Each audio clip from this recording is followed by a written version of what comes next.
വർഷക്കാലം കൊണ്ട് അസാധ്യമെന്ന് വികസന പ്രവർത്തനങ്ങൾ പൂർത്തീകരിക്കാൻ കഴിയും. അതോടൊപ്പം തന്നെ ജനങ്ങൾക്ക് ഉള്ള ക്ഷേമ പ്രവർത്തനങ്ങൾ നല്ലപോലെ നടപ്പിലാക്കാൻ കഴിയും. നിങ്ങൾക്കെല്ലാം ഓർമ്മയുണ്ടാവും, ഒരു കാലത്ത് ഈ പുതിയ സാമ്പത്തിക നയത്തിൻ്റെ എല്ലാം ഭാഗമായിക്കൊണ്ട് ക്ഷേമ പ്രവർത്തനങ്ങളെല്ലാം പിന്മാറാൻ പറഞ്ഞപ്പോഴും ഇടതുപക്ഷ മുന്നണി ഗവൺമെൻറ്റുകൾ ഈ ക്ഷേമ പ്രവർത്തനമായിട്ട് മുന്നോട്ട് പോകണം എന്നുള്ള തീരുമാനമെടുക്കുകയുണ്ടായി.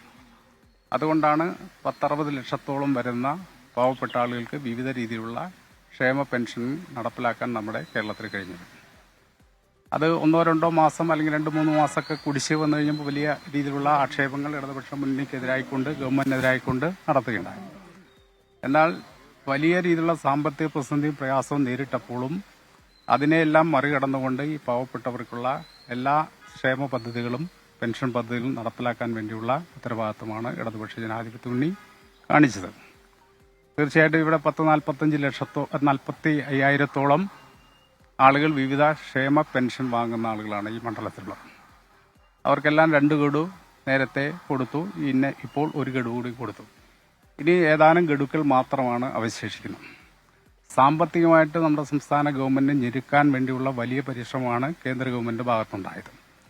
അങ്ങനെ സാമ്പത്തിക പ്രതിസന്ധിയിൽ ഇടതുപക്ഷ ഗവൺമെന്റ് പെടണമെന്നും അങ്ങനെ ജനങ്ങൾക്ക് കൊടുക്കേണ്ട ആനുകൂല്യം കൊടുക്കാതിരിക്കണമെന്നും അങ്ങനെ ജനങ്ങൾ ഇടതുപക്ഷ ഗവൺമെന്റിനെതിരായിക്കൊണ്ട് തിരിയണമെന്ന് ആഗ്രഹിച്ചു.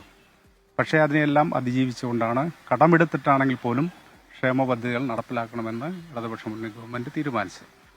അതുകൊണ്ട് തന്നെ ജനങ്ങളെ അസംതൃപ്തരാക്കാൻ കഴിയുമെന്നുള്ള പ്രതീക്ഷ അതോടുകൂടി അസ്തമിച്ചു. ഇവിടെ വലിയ രീതിയിലുള്ള വർഗീയ പ്രചരണങ്ങൾ നടത്താൻ വേണ്ടിയുള്ള ശ്രമം നടത്തി. വലിയ രീതിയിലുള്ള പണത്തിന്റെ ആധിപത്യം ഉണ്ടാക്കാൻ വേണ്ടി ശ്രമിച്ചു. ഇതിനെയെല്ലാം അതിജീവിച്ചുകൊണ്ടാണ് ജനങ്ങളെ ഒരുമിച്ച് നിർത്താനും ജനങ്ങളുടെ ഈ തെരഞ്ഞെടുപ്പിന്റെ പ്രാധാന്യം മനസ്സിലാക്കാനുമുള്ള ക്യാമ്പയിനാണ് ഇടതുപക്ഷ ജനാധിപത്യ മുന്നണി ഏറ്റെടുത്തത്. 177 ബൂത്തുകളിലും അതിന്റെ സന്ദേശം എത്തിക്കാൻ വേണ്ടി കഴിഞ്ഞു. 10,000-കണക്കിന് ആളുകളെ പങ്കെടുപ്പിച്ചുകൊണ്ടാണ് ഓരോ പരിപാടിയും സംഘടിപ്പിച്ചത്. ഞങ്ങൾ നോക്കുമ്പോൾ ബൂത്തുകളിൽ മാത്രം നടത്തിയ ക്യാമ്പയിനിൽ